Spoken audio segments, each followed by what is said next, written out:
E estamos de volta com a parte 3 do informativo 885 do STJ, reiniciando com julgados da quinta turma, e o primeiro foi inserido no Código de Trânsito Brasileiro, destaque da seguinte forma: a alteração da modalidade da pena restritiva de direitos para adequá-la à legislação específica de trânsito em recurso exclusivo da defesa não configura reformácio impégios, desde que respeitado o quanto da sanção substitutiva. Então, o que aconteceu aqui, gente? Na verdade, houve um erro na aplicação da pena pelo juízo de primeiro grau, porque houve uma substituição da pena por restritiva de direitos, mas o Código de Trânsito Brasileiro traz uma regra específica sobre quais são as penas restritivas de direito aplicáveis aos crimes dos artigos 302 a 312. Então, lá tem, por exemplo, a questão do trabalho aos fins de semana em equipe de resgate do Corpo de Bombeiros ou em unidades móveis especializadas no atendimento às vítimas de trânsito, o trabalho em unidades de pronto-socorro de hospitais da rede pública que recebem vítimas de sinistro de trânsito e politraumatizados, trabalho em clínica ou instituição especializada na recuperação de sinistrados de trânsito ou outras atividades relacionadas a resgate, atendimento e recuperação de vítimas de sinistros de trânsito. E acontece que o juízo de primeiro grau não observou isso, então aplicou ali uma pena restritiva de direito mais genérica, conforme o Código Penal. Aí houve um recurso exclusivo da defesa pedindo uma redução, não é, da pena que foi aplicada, e o tribunal ele percebeu o erro material e corrigiu, determinou que fosse uma pena restritiva de direito dessas que estão lá no 312A do Código de Trânsito Brasileiro, mas não aumentou a quantidade de tempo que estava prevista lá na sentença. Então, isso é reformácio impégios? Não, isso não é reformácio impégios, tá? Então, essa mera adequação de qual vai ser a medida restritiva, ela não importa em uma piora da condição da sentença que foi aplicada, já que o quantum da pena foi mantido. Então, como é que ficou o destaque? A alteração da pena restritiva de direitos para adequá-la à legislação específica de trânsito em recurso exclusivo da defesa não configura reformácio impégios, desde que respeitado o quantum da sanção substitutiva. Seguindo em frente, próximo julgado foi inserido no Código de Processo Penal destaque da seguinte forma: 1. A justa causa para a ação penal exige não apenas indícios de materialidade e autoria, mas também o respeito ao direito fundamental à razoável duração do processo durante toda a persecução penal. 2. A demora injustificada e prolongada na conclusão do inquérito policial de baixa complexidade compromete a legitimidade da persecução penal e pode afastar a justa causa para o recebimento da denúncia. 3. Não se aplica a situações de inércia estatal prolongada e justificada o entendimento de que o oferecimento e o recebimento da denúncia automaticamente superam o excesso de prazo na fase investigativa. Então, olha só, gente, quando a gente fala em excesso de prazo no inquérito, nós temos uma súmula, não é? Que é a súmula 52 do STJ, que diz assim: encerrada a instrução criminal, fica superada a alegação de constrangimento por excesso de prazo. Certo, essa súmula, ela não está superada, tá? Ela permanece plenamente vigente. Agora, qual foi o distinguishing aqui que o STJ fez? Ele tratou da justa causa da ação penal sob um aspecto mais substancial, não é? Que leve em consideração também princípios constitucionais. Porque, olha só, a justa causa, ela ocorre, em regra, quando há existência de materialidade e indícios de autoria. Então, você já tem justa causa para ação penal. O que o STJ disse agora? Olha, apesar disso, quando você tem uma demora excessiva, e aqui é uma demora excessiva injustificada, né? Tanto é que se fala aqui em ação de baixa complexidade com demora excessiva. Quando há uma circunstância como essa, então você acaba tendo uma violação do devido processo legal, na medida em que você acaba contrariando o artigo 5º, inciso 78 da Constituição, que assegura uma duração razoável do processo, e isso acaba afetando a própria justa causa da ação penal. Interessantíssimo, a posição. Não é uma superação da súmula 52, tá, gente? É o distinguish. Então, você tem ali uma situação de um inquérito que trata sobre um crime de baixa complexidade. Esse inquérito começa a demorar uma vida. Você tem aí algo que prejudica a própria justa causa da ação penal. Esse foi o entendimento do STJ. Então, como é que ficou o destaque? 1. A justa causa para a ação penal exige não apenas indícios de autoria e materialidade, mas também respeito ao direito fundamental à razoável duração do processo durante toda a persecução penal. 2. A demora injustificada e prolongada na conclusão do inquérito policial de baixa complexidade compromete a legalidade da persecução penal e pode afastar a justa causa para o recebimento da denúncia. E 3.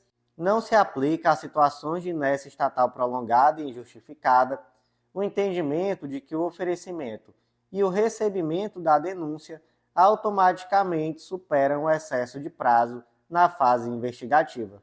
Próximo julgado foi inserido na Lei de Execução Penal destaque da seguinte forma: o tema 506 do STF, relativo à descriminalização do porte de maconha para consumo pessoal, não afasta a tipificação da conduta como falta grave no âmbito da execução penal. Interessantíssimo esse julgado, não é, gente? Porque, olha só, no âmbito da execução penal, nós temos as faltas graves, não é? Dentre as faltas graves está o cometimento de crime, não é? Você comete um crime, esse crime ele vai ser punido como um crime, obviamente, vai haver uma ação penal, mas também vai haver um procedimento de caráter administrativo no âmbito do sistema prisional para a caracterização de uma falta grave, beleza? Aí vem a questão do consumo de maconha, né? O consumo pessoal de maconha. O tema 506 do STF, ele trouxe que o consumo pessoal de maconha, né, o uso de maconha, não é crime. Permanece sendo um ilícito, mas não um ilícito penal. Não foi isso? Beleza. Então, continua sendo falta grave uma pessoa, um preso, né, ser surpreendido com maconha. Não a quantidade grande, mas pequena quantidade de maconha para uso próprio. Continua. Sabe por quê? Porque não é crime. Mas também é falta grave em não observar os preceitos dos incisos 2 a 5º do artigo 39 da Lei de Execução Penal, está lá no artigo 50, inciso 6º.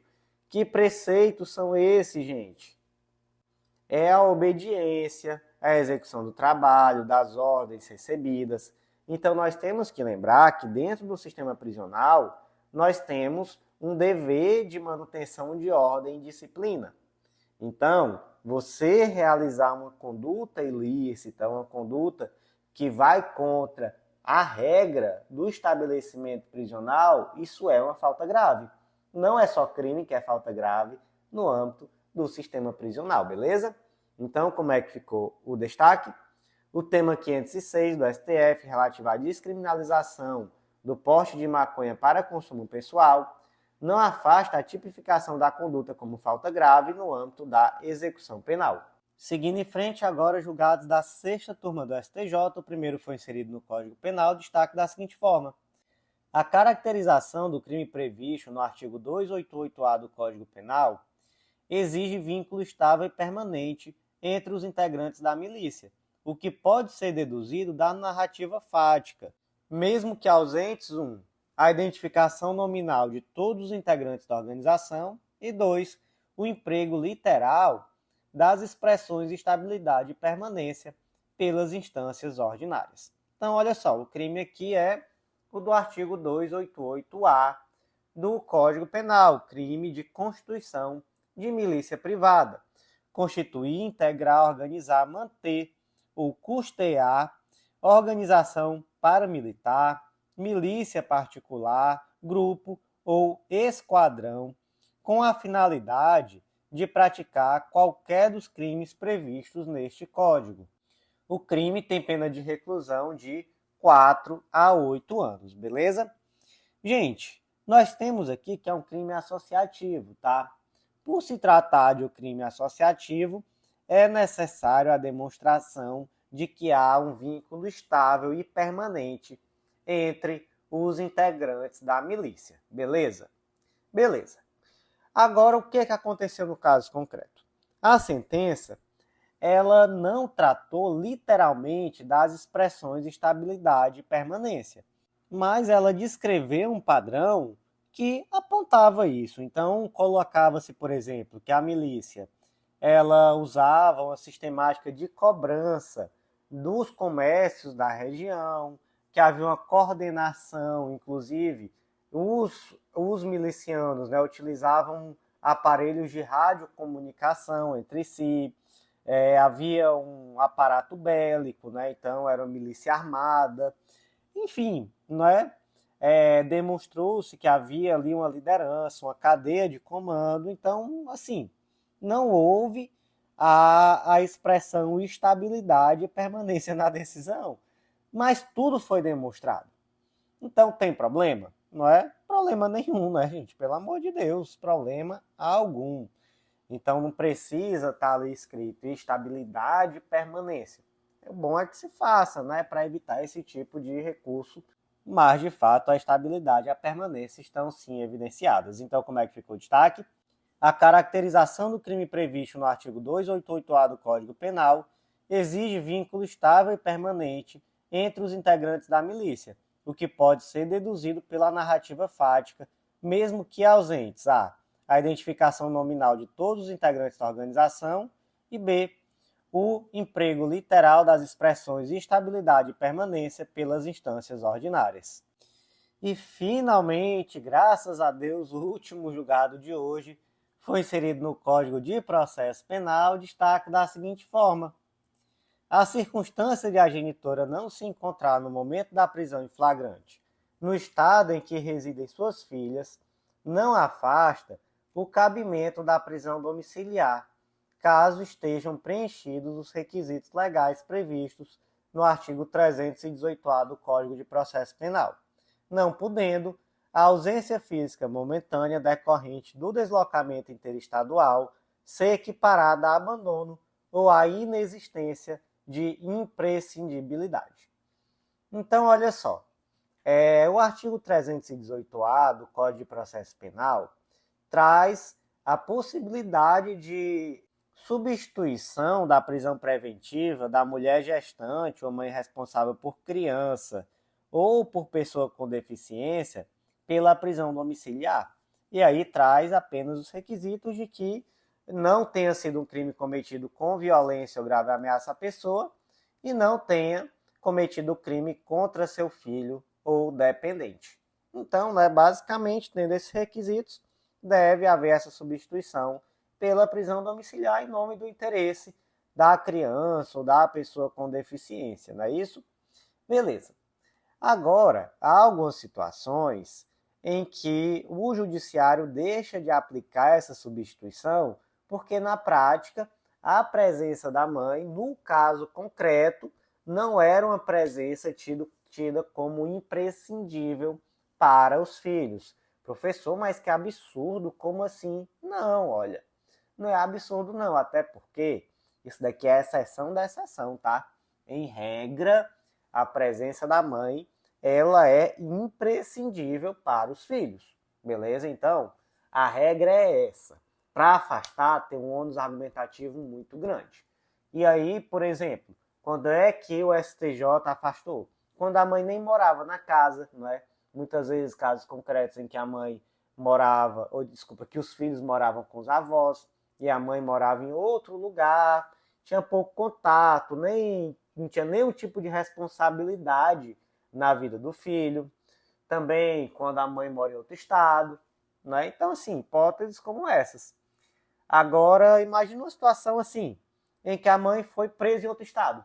Aí você tem como dizer, a mãe não é imprescindível para o filho, porque a mãe foi presa em outro estado. Ah, mas ela morava nesse outro estado? Não. Ela foi presa em um deslocamento levando droga para outro estado. Ela foi cooptada pelo tráfico para transportar consigo drogas em transporte interestadual. Isso faz com que ela não seja imprescindível para o cuidado dos filhos? Claro que não, né, gente? Você aí que tem um filho e viaja e não pode levar o filho consigo para essa viagem, não faz com que você deixe de ser imprescindível para o cuidado do filho. Não é isso? É isso, né, gente? Não faz sentido nessa interpretação. Então foi basicamente isso que o STJ entendeu, que esse deslocamento momentâneo, por mais que para praticar uma atividade criminosa, não significa um abandono, não significa uma inexistência de imprescindibilidade para os cuidados dos filhos. Beleza? Então, como é que ficou o destaque? A circunstância de a genitora não se encontrar no momento da prisão em flagrante no estado em que residem suas filhas não afasta o cabimento da prisão domiciliar, caso estejam preenchidos os requisitos legais previstos no artigo 318-A do Código de Processo Penal, não podendo a ausência física momentânea decorrente do deslocamento interestadual ser equiparada a abandono ou a inexistência de imprescindibilidade. Beleza, gente? Então, por hoje foi isso.